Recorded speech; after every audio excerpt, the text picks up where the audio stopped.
Bonsoir Sheila. Oh, non, pas bonsoir. Bonjour. C'est la Nous nuit. sommes déplacés de quelques mètres et quelques heures entre la dernière vidéo et celle-ci, le dernier audio.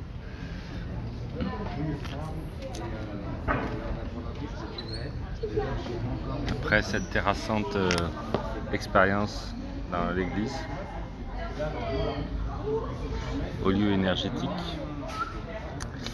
qu'est-ce qui s'est passé ou j'allais me poser la question à moi-même, qu'est-ce qui a fait que nous sommes allés dans un lac? En fait, le lac, tu l'avais évoqué la veille. Tu avais regardé sur, je sais pas, Google ou une application, je sais pas sur quoi. Tu as regardé, tu as dit, tiens, là, il y a un lac, ça a l'air sympa. Mais tu l'as juste évoqué, on ne s'est pas dit qu'on allait y aller forcément. Et le lendemain matin, quand on a pris la route, au début, ta première destination était aller vers ce lac. Et c'est là qu'on a changé d'avis et qu'on est parti vers la basilique. Et en fait, ce qui s'est passé, c'est que suite, quand on sortait de l'église, il y avait un baptême. Il y avait un baptême d'une petite fille et on sort au moment où les prêtres demandent à la maman comment vous souhaitez l'appeler. Et la maman, elle dit à ce moment, je ne sais pas si c'était Madeleine ou Marie-Madeleine, je me souviens. Madeleine. Et donc quand on est dehors, tu m'as dit, il faut aller au lac. Donc on ira au lac. Voilà, et on est parti pour les lacs et sur le chemin, je me souviens pas si on s'est arrêté une ou deux fois, je sais plus, parce que j'étais pas bien en fait. J'avais un trop plein d'émotions mélangées à la nausée. Tu m'as demandé si c'était la route et je t'ai dit non, en fait c'est pas la route, c'est que je suis vraiment... J'étais un peu submergée par beaucoup de choses, qu'aujourd'hui j'arrive pas à mettre un nom, c'était quoi, c'est beaucoup de choses. Et il y avait un moment où j'en pouvais plus. Je me souviens plus, c'était une ou deux fois.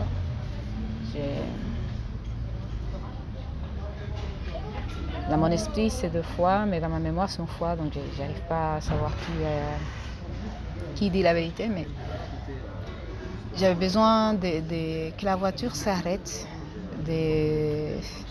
d'arrêter de rouler pour pleurer, pour vider ce que j'avais déposé, ce que j'avais à déposer, sans savoir c'était quoi exactement. Et là, on s'est arrêté dans la nature. Un temps pour que je puisse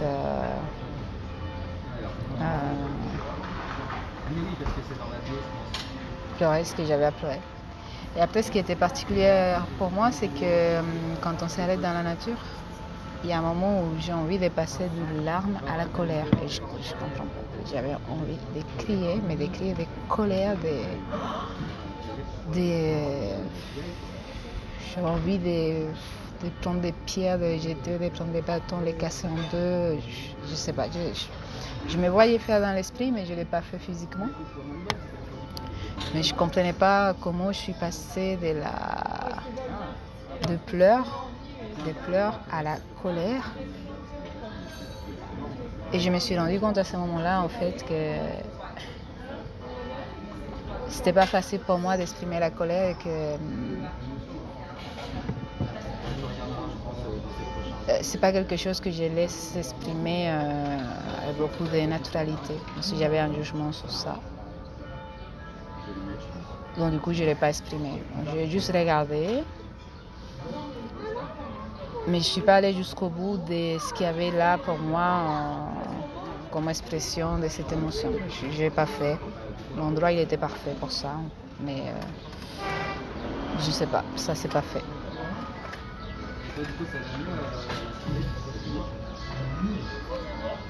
Une histoire d'eau et de purification et de barrage dans tout ça, puisque le lac où on est allé, il est vers un barrage.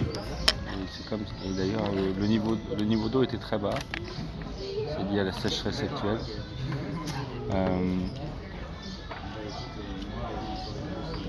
En fait, l'idée du lac, c'était pour moi ça m'est venu après, c'était une purification par l'eau du cheminement.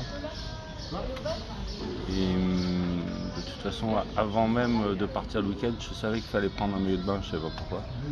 Mais en tout cas, je savais qu'il y aurait de l'eau à un moment. Et effectivement, j'avais oublié la corrélation avec le baptême qui a eu lieu dans l'église. Effectivement, une forme de baptême. Donc le baptême, c'est une forme de purification par l'eau. Les larmes aussi, c'est une purification par l'eau. Alors, tu as certainement purifié des choses intérieures de ton passé, alors que dans l'église c'était plus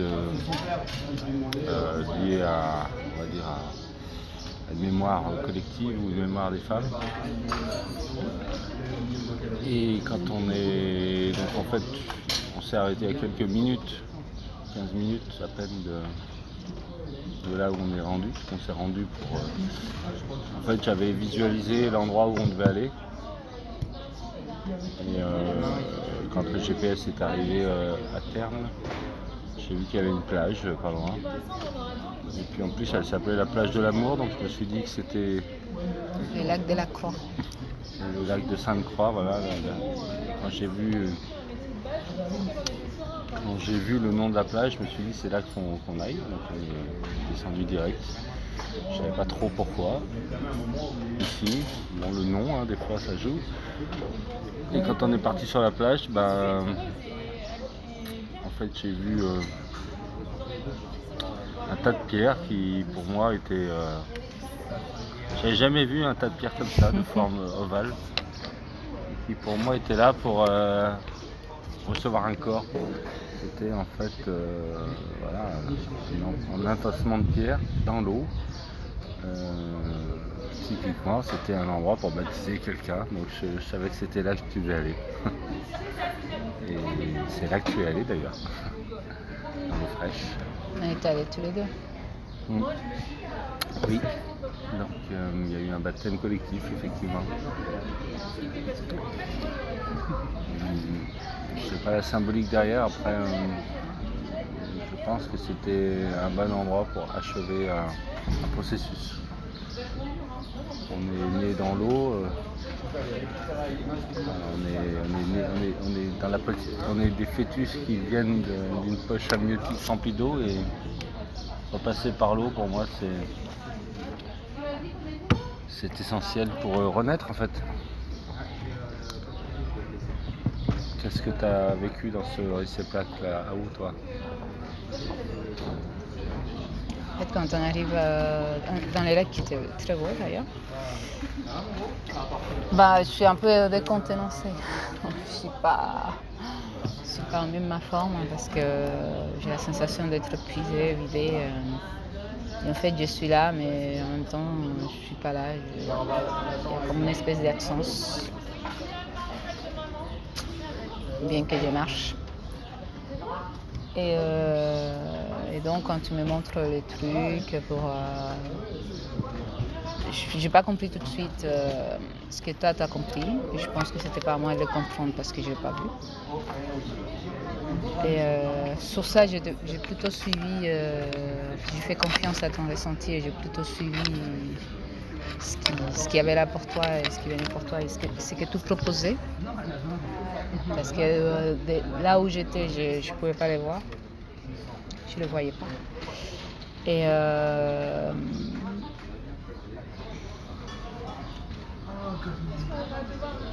en même temps, j'ai senti que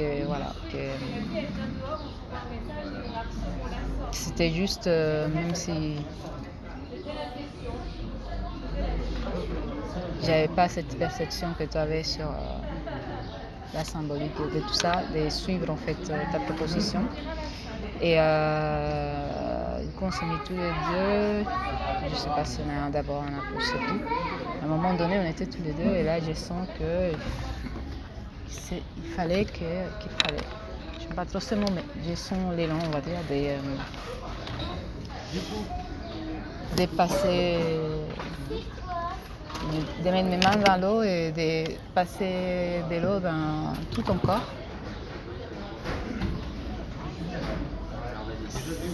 Chose que j'ai fait.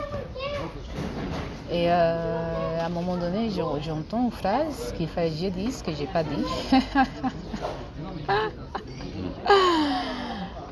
Mais que je l'ai dit dans l'intention. Donc je pense l'avoir transmise quand même si je ne l'ai pas dit à voix haute. Et en fait, quand je suis derrière toi et que je te mets de l'eau au niveau du dos et des épaules, moi j'entends cette phrase « J'honore l'homme en toi ». Et je l'entends plusieurs fois et je sais que quand ça m'arrive, c'est un truc à dire, à poser. Mais je comprenais pas la... En fait, j'étais perdue à ce moment-là. C'est clair pour moi, c'est évident que c'est une phrase à dire, mais j'arrive pas à la prononcer. Je sais pas pourquoi et du coup, j'ai pas voulu faire violence à ce qu'il y avait là qui faisait barrage et je me suis donné l'intention de la poser à l'intérieur de moi et de te la transmettre autrement qu'elle par la parole. Et après, pareil, je me mets face à toi et je fais pareil avec l'eau.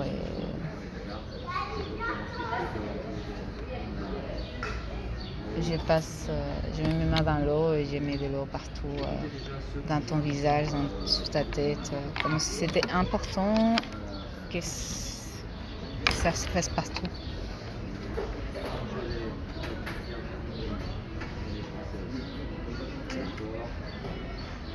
Voilà ce que je retiens c'est ce que je retiens du lac. Du lac, ouais. Et qu'est-ce que tu finalement retiens de ce voyage à Sandboom? Quels sont tes apprentissages? Il y a les apprentissages concrets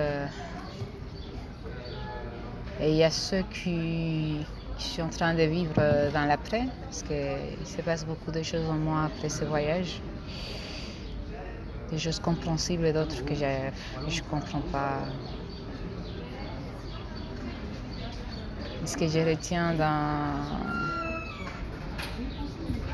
En fait, j'ai vraiment vu la manière magique dans laquelle l'univers fonctionne, avec toutes ces synchronicités. En fait, je me rends compte que il y a des messages partout.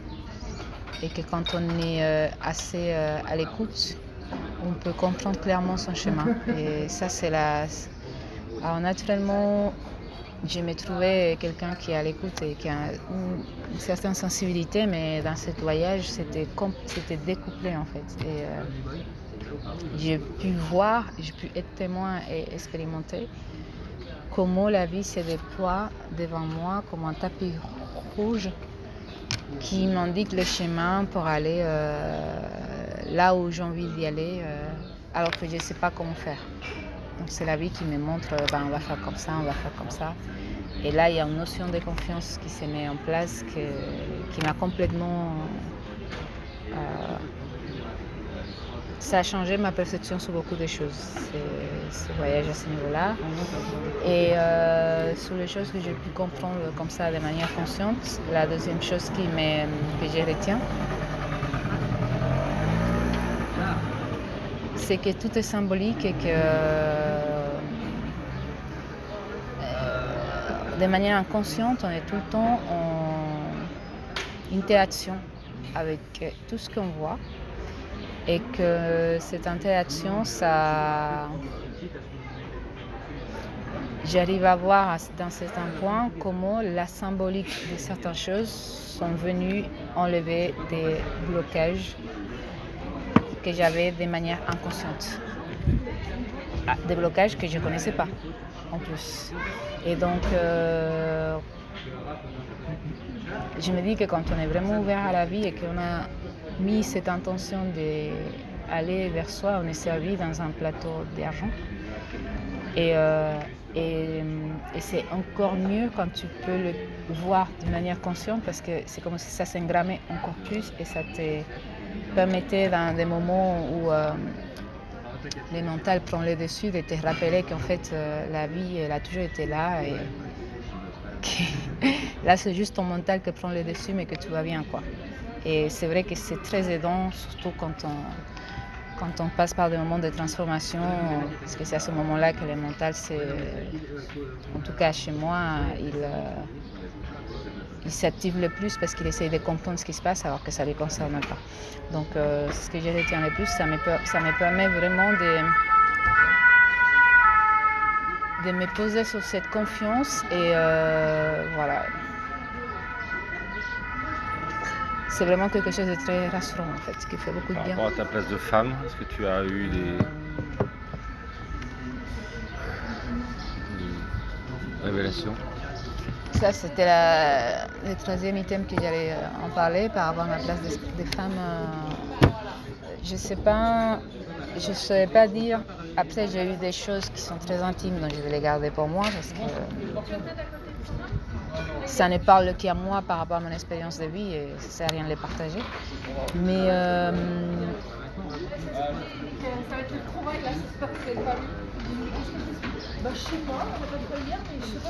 il y a quelque chose en moi qui est beaucoup plus en accord. C'est que j'arrive pas à dire ce que j'ai envie de dire. Parce que c'est pas quelque chose de factuel.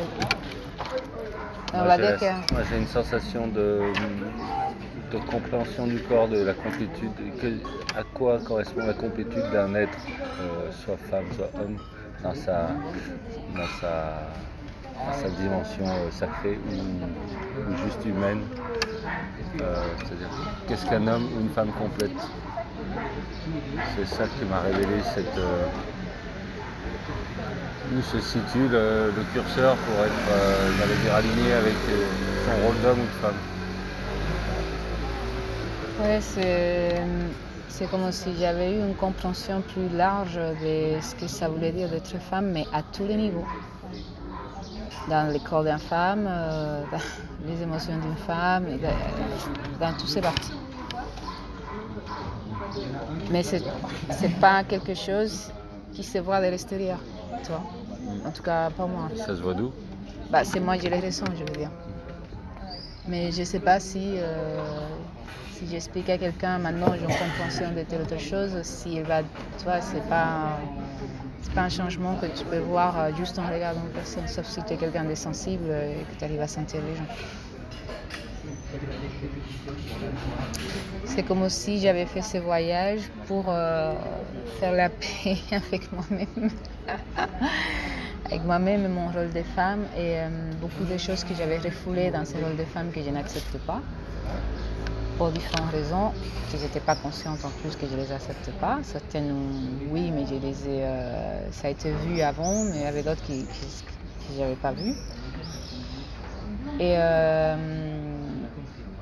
l'acceptation de l'expérience d'être femme dans toutes ses facettes, sans juger en fait. Est-ce que tu dirais que tu es une nouvelle femme ou une femme différente après ce passage dans la grotte de Sainte-Madeleine? Je dirais que je deviens femme en fait.